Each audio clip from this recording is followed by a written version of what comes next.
Aujourd'hui, on va vous parler du HTC 10 qui vient remplacer le One M9. Exit le dos tout bombé du One M9 pour passer ici sur des biseaux, un dos toujours légèrement bombé, une prise en main qui est très confortable. On oublie les deux haut-parleurs en façade qui étaient excellents sur le One M9 pour un seul haut-parleur en façade et un second sur la tranche inférieure.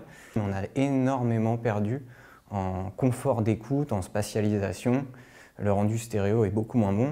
On est sur un smartphone qui fonctionne sur un SoC S820, aucun souci en termes de navigation, tout est fluide, toutes les applications se lancent sans problème. HTC a choisi un écran un tout petit peu plus grand en passant sur du 5,2 pouces. Pour la photo, HTC a troqué le capteur 21 mégapixels du One M9 pour repasser sur un ultra pixel dans une deuxième version. Le niveau de détail est plutôt bon, mais malheureusement pour HTC, il y a quelqu'un qui s'appelle Samsung qui est passé par là avant, avec un Galaxy S7 qui s'est montré assez bluffant en photo, surtout en termes de rapidité. Le HTC 10 est passé sur un port USB Type C et intègre une batterie de 3000 mAh ainsi qu'une compatibilité avec la Quick Charge 3.0 de Qualcomm, ce qui lui permet de se recharger complètement de 0 à 100% en seulement 60 minutes.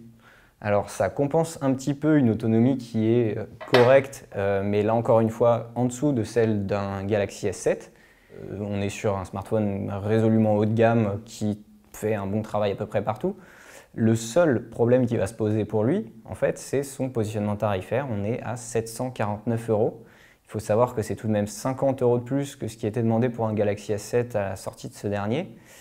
Et finalement, on se demande ce qui peut réellement justifier de passer sur un HTC 10 plutôt qu'un Galaxy S7, à moins vraiment de détester Samsung. Pour le coup, le HTC 10, ça risque d'être compliqué pour lui si son prix ne baisse pas rapidement.